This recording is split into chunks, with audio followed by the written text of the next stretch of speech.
So quite a lot transpiring at the Madlanga Commission of Inquiry this week with Witness F, who is a police official, giving his testimony about connections between suspended SAPS Deputy National Commissioner Shadrack Sibiya and alleged crime boss Vusimuzi Matlala. Witness F told the commission that Sibiya had allegedly received impalas from Matlala and described his own role as a middleman between the two men. He also spoke about the arrest of social media influencer Musa Kaula, saying it wasn't just a police operation, as senior officials and politicians were involved in the decision, with instructions going through Matlala's private security company.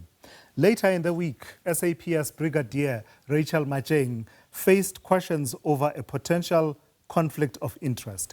She confirmed that she was romantically involved with Matlala while his company, Medicare 24, had secured a 360 million rand contract to provide employee health and wellness services to the SAPS, a function that fell within Macheng's scope of responsibilities. WhatsApp messages suggest she advised Matlala on disputes about delayed payments and performance. So let's unpack and make sense of it all as best as we can with Forensic Investigator Stan Bezuidenhout. Stan, good afternoon. But before we get to Stan, let's take a look at what came out this week. Let's take a listen to some of the excerpts from that testimony. Now, it seems to me that what we see in these chats actually confirms that indeed Mr. Matlala did arrange for the delivery of impalas to Mr. Sibiya, having paid the necessary price into the account of Rudy, farm manager, who was the person who delivered those impalas. Your evidence was that it was reported to you by General Sibiya that he had been pressurized by the deputy minister to do this. That's correct. And who was the deputy minister at that stage who you understood to have pressurized General Sibiya? Mr. Castle Makale. The romantic relationship was well known to people close to my circle, and it is an open secret that we were in an on and off relationship. Conclusion: during our relationship, I knew Mr. Matlala as a businessman, having several businesses like Cat VIP Company, Medicare 24 Tshwane District, and other company. All right, let's pick up the conversation then with Forensic Investigator Stan Bezuidenhout. Stan, good afternoon.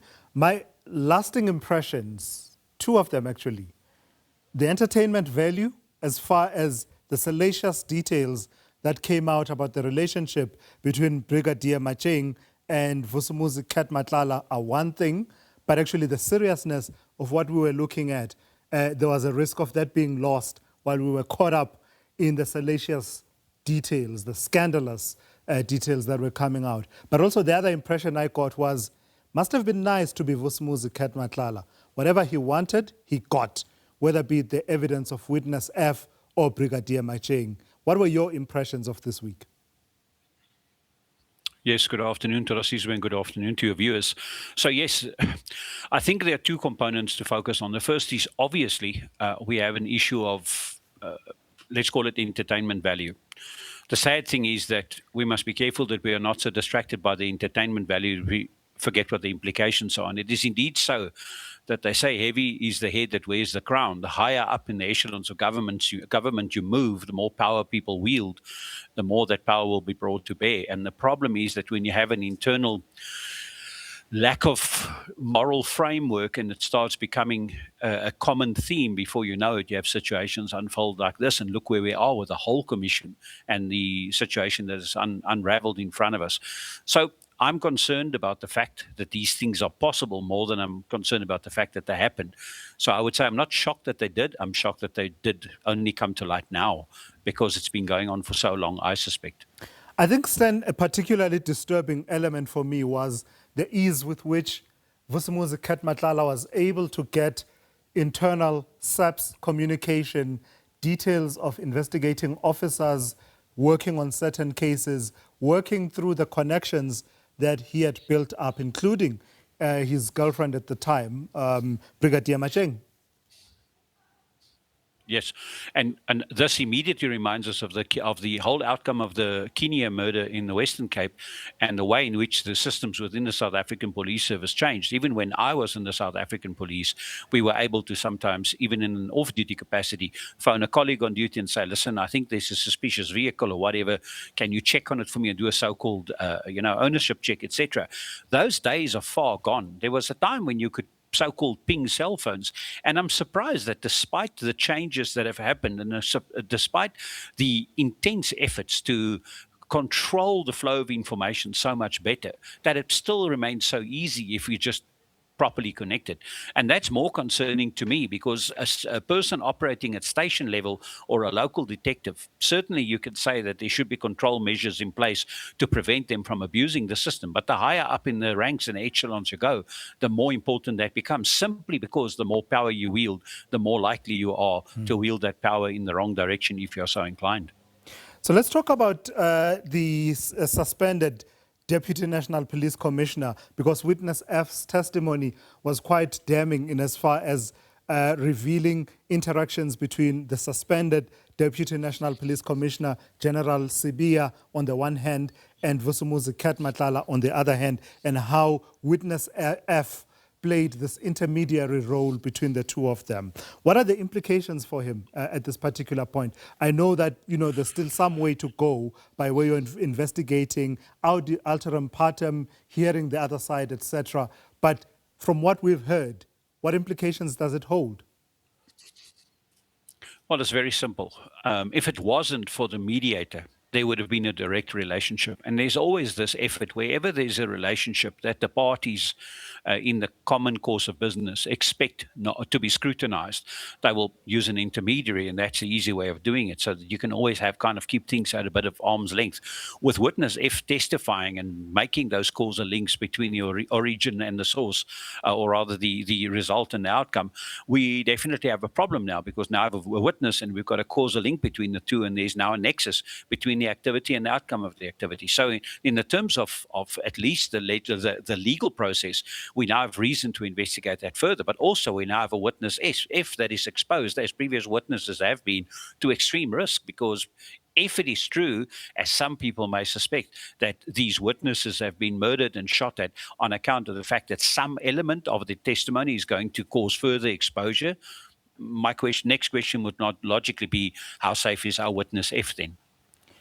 And let's talk about the elements that came from Brigadier Macheng, because there seemed to be a bit of a focus on procurement within the SAPS.